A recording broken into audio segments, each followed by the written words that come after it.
This evening, I want to talk about Prajna Paramita, or what is translated as the perfection of understanding. And we've been doing this as a series. The six paramitas, or the six perfections we've done. So this will be the sixth month that we've covered this. And this kind of brings this study I was going to say to a close. It brings this study to a beginning, I think. And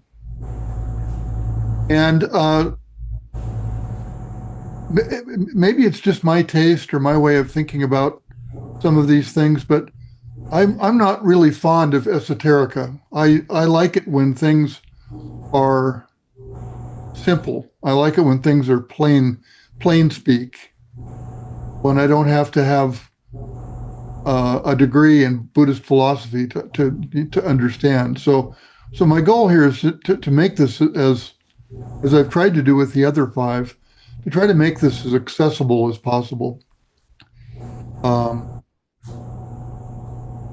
The perfection of understanding. We've built up to this. The first five perfections, or paramitas, are generosity, and the Sanskrit for that is dana, ethical conduct, or sila, patience, or kshanti, joyful effort, virya, and the fifth one is meditation, or dhyana. And these previous talks, as this one will be too, are all recorded, and Sokyo, I believe they're all available for people to access and review if you wish. And not that I'm brilliant at presenting this, I'm mediocre at best, but the review of these is worthwhile because, in my opinion, I think these tools, these ways of looking at ourselves and looking at our lives, really, it's a lifelong pursuit. My experience has been each time I've presented these, I gain a new perspective on them. I learn something just by talking about it.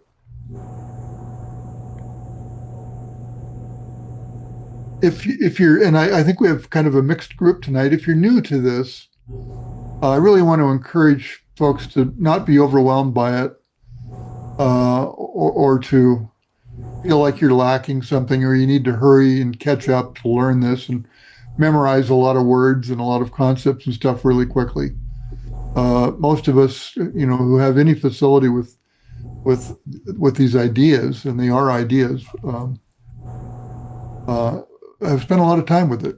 They're like koans, and they can and should be taken in small bites, slowly over time. The first four of these, I'll just do just a quick review before we get into this. The first four of these paramitas,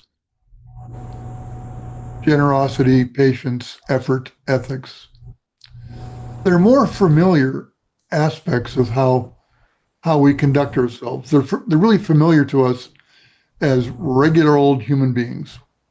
We know about patience. We know about being generous. We know about exerting ourselves, effort. We have a sense of what ethics means.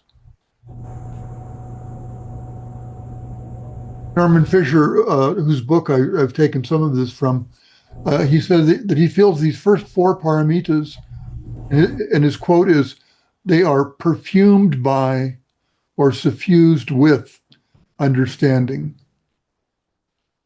that they do not exist without understanding. The one we did last month, Dhyana Paramita, or meditation, the fifth one, starts to become a little more esoteric. Not so much for us, because this is what we do. But, and Buddhists aren't the only people who do contemplation or meditation by any stretch of the imagination. But Pew Research has the population of the United States that identifies as Buddhist as 1%. And I think even within Christian traditions or other faith traditions, the contemplative aspects of this are pretty small. It's still a little bit mysterious to regular people.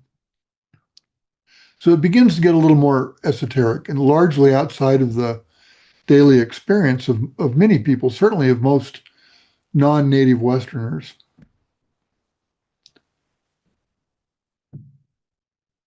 And it's funny, I spent a lot of time in China, and I really went there with a silly notion that because Zen came from China, everybody's going to have some familiarity with this.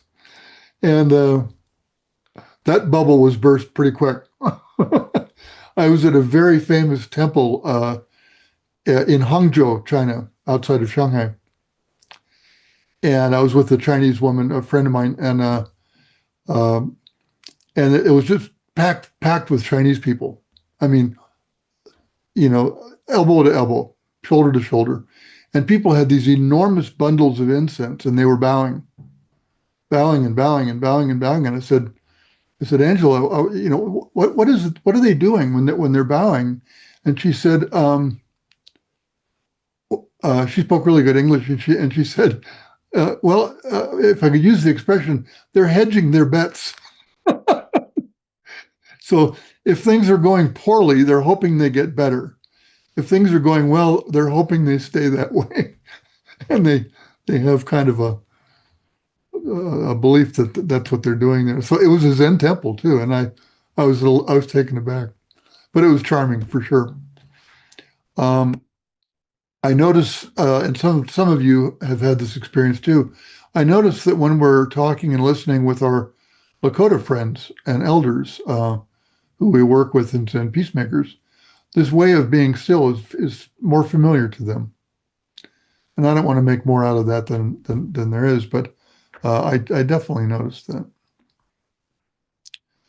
So we're arriving at Prajna Paramita, or the perfection of wisdom or understanding.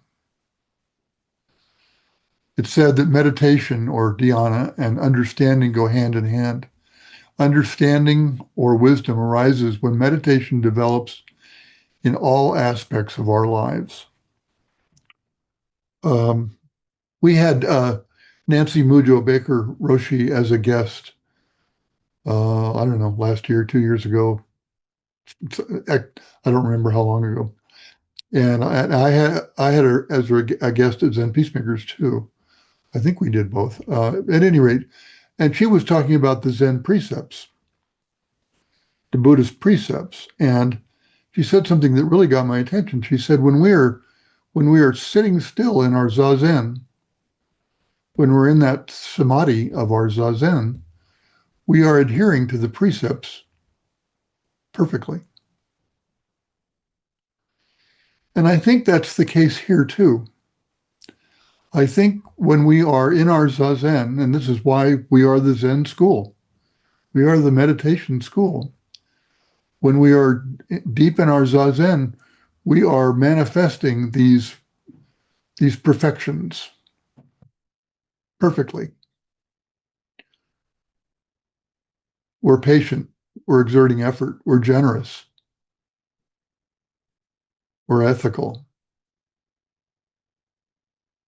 and we're wise. So we can't make understanding arise. We can't learn it, memorize it, or acquire it. We can practice our meditation. That's the thing we can do. We can't have it, or we can't hold it, we can't defend it, we can't protect it. This prajna, this wisdom or this understanding, is elusive. It's slippery. It's difficult to describe or hold on to. So we don't. We let go of it.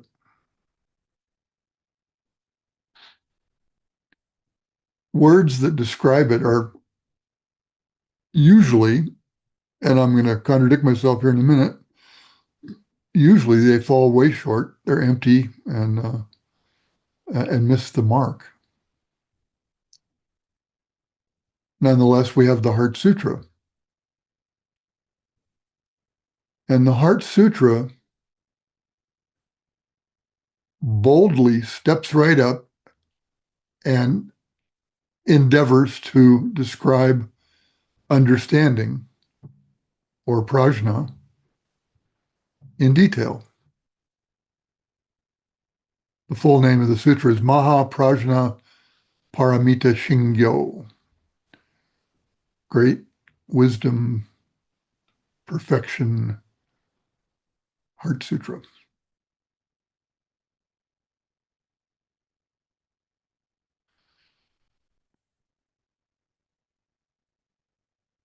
It is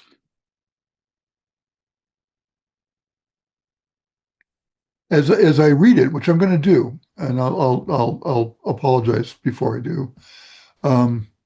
It comes across as being rather left brain. It is a lot of words, but there's nothing you can hang on to as you hear the words.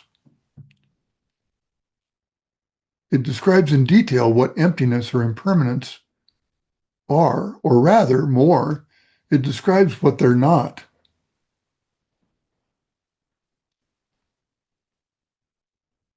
If you've ever chanted it in Japanese, the word mu comes up. I should have counted, so I know, I don't know, 25 times or something. Mu, no, not this, not that, not this, not that.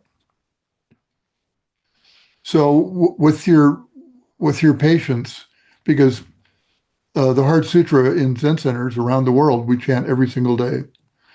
We chanted during our retreats, and most everyone here has done this, but I appreciate there might be a few people attending who've not. But I won't chant it. I'm gonna say the words because it describes in detail what this Prajna Paramita is. That's what the Heart Sutra is about. That's what we're talking about tonight. Avalokiteshvara Bodhisattva, or Kuan Yin, or Guanyin, doing deep Prajna Paramita, clearly saw emptiness of all the five conditions, thus completely relieving misfortune and pain. O Shariputra, form is no other than emptiness, emptiness no other than form. Form is exactly emptiness. Emptiness is exactly form. Sensation, conception, discrimination, awareness are all likewise like this. O Shariputra, all dharmas are forms of emptiness. They're not born, not destroyed, not stained, not pure, without loss, without gain. So in emptiness, there is no form, no sensation, conception, discrimination, awareness. No eye, ear, nose, tongue, body, mind, no color, sound, smell, taste, touch, phenomena. No realm of sight, no realm of consciousness, no ignorance and no end to ignorance. No old age and death and no end to old age and death. No suffering, no cause of suffering. No extinguishing, no path, no wisdom and no gain. No gain, and thus the Bodhisattva lives Prajna Paramita with no hindrance in the mind. No hindrance, therefore, no fear. Far beyond deluded thoughts, this is nirvana. All past, present, and future Buddhas live Prajna Paramita. And therefore, they attain Anuttara Samyak Sambodhi, or the greatest enlightenment.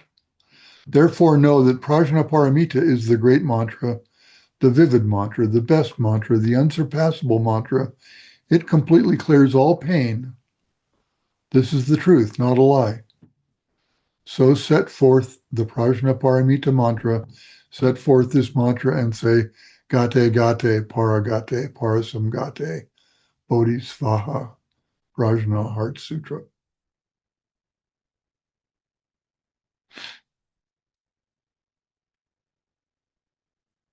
all these negations in the Heart Sutra could have the tendency to leave us feeling like, well, we now know what perfect, we know what perfect understanding or Prajna Paramita is not.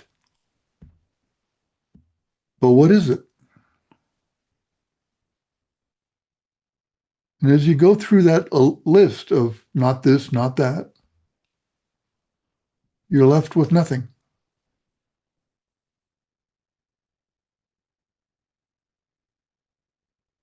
As with koan practice, this is the essential question. And asking that question is the practice. It is our practice. You know, it's wonderful. We chant this, and everybody here, I'm sure, has had the feeling before of it, having it be kind of rote or routine. But if each time we do it, we really wake up to it and really lean into these words, it's lifelong. It's a lifelong koan. How can this possibly be? What is it that's none of those things above?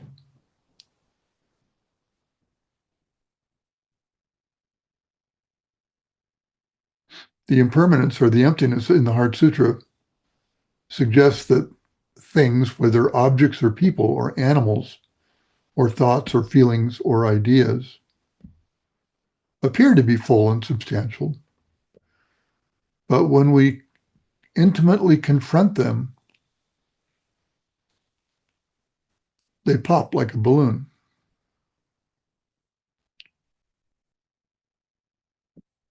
This includes everything I regard as being Geoff.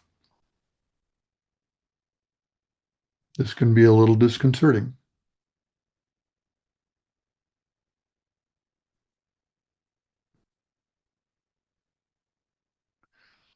One of my favorite teachers, Sojin Mel Weitzman Roshi, founded a long time ago, founded the Berkeley Zen Center.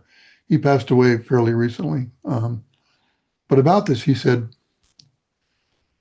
Avalokiteshvara's practice is our practice. So what is our everyday practice of Prajna Paramita? Paramita is a word that has two meanings. One is perfection, and the other, I just found this today. One of the meanings is perfection, and the other is gone or going beyond. Now, I knew that that was the translation of gate, gate, paragate, parasamgate. And Mel says the Heart Sutra ends with the mantra gate, gate, paragate, parasamgate, bodhisvaha, gone, gone, gone beyond, altogether beyond. Mel says going beyond implies that there is this shore and that shore. This shore is the shore of suffering.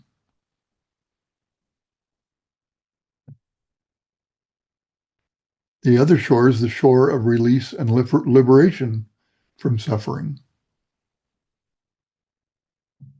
So how are we going to get from the shore of self-clinging and suffering to the shore of liberation? Mel said, my old teacher, Suzuki Roshi, used to say that when you know how to live correctly on this shore, you are already on the other shore. There really is no place to go.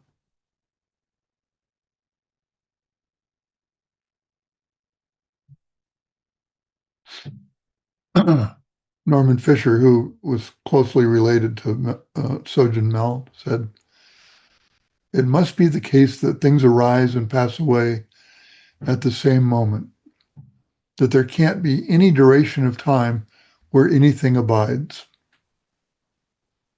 This takes us back to the no eye, ear, nose, tongue, body, mind, no sound, smell, color, taste, touch phenomena. And he says, the dude notwithstanding,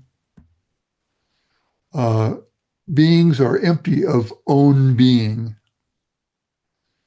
And to be empty of own being is to lack independent, substantial being, such as a soul. or an essential consciousness that can be isolated and grasped.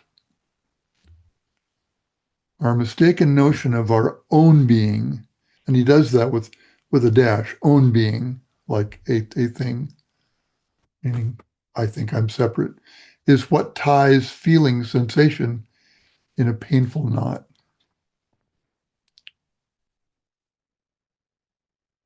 Norman goes on, then what is most inspiring for me? If beings are empty of own being, what are they full of? This is like we asked before. If it's not all those things, what is it? And thankfully, Norman gives us an answer. He says, they are full of connection. They are full of one another. This is so, I love this. They are so radically interdependent, they cannot exist in their own right as separately existent entities. There are, in fact, no things. There is only the endless ebb and flow of being.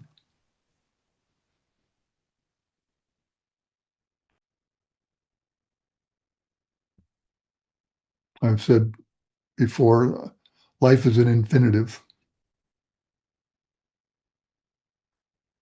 John and Paul said, I am he as you are me, and we are all together. John and Paul figured that out.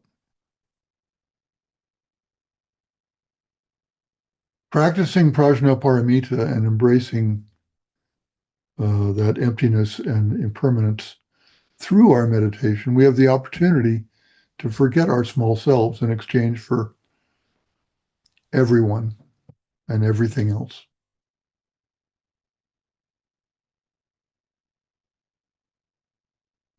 Simple thing to do. Most difficult thing you'll ever probably do.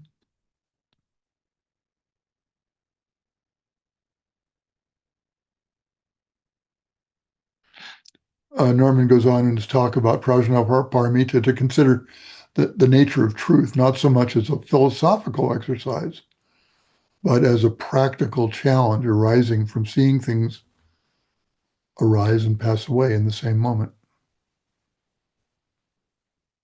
There it is, now it's gone. On a political, societal, or scientific level, this presents a dilemma. And Norman says, is anything true? What facts hold up? If nothing endures, what is true?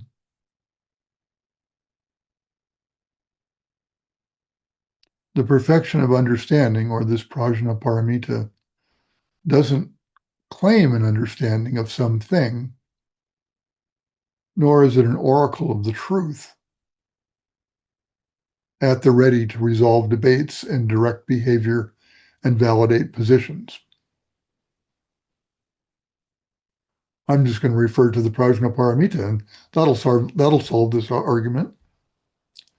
It's not that. The perfection of understanding, or Prajna Paramita, leads us right back to our hearts and to our innate compassion based upon the experience of the one body in this body.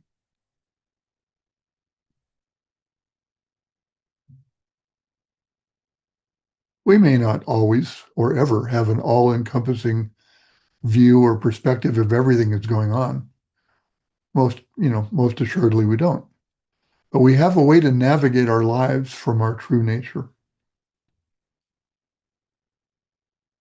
Practicing Prajna Paramita.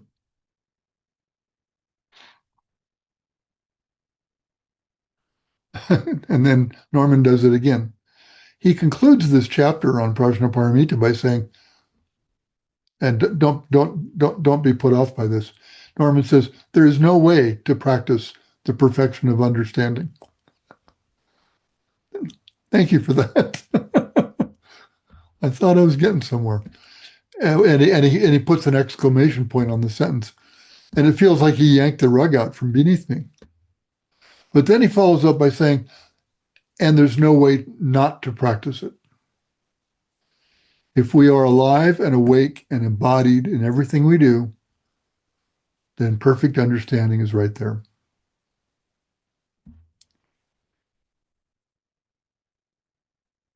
And we do it. We all do this.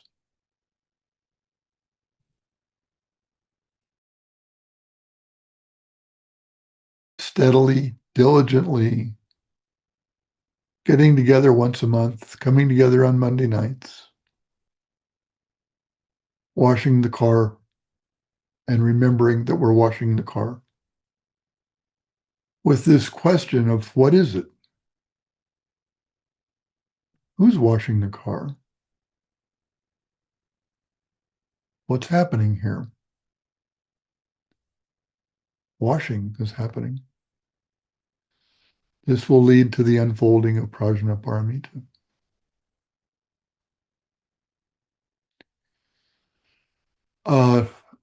Some of this I've taken, I mentioned this every time, but from Norman Fisher's book, The World Could Be Otherwise.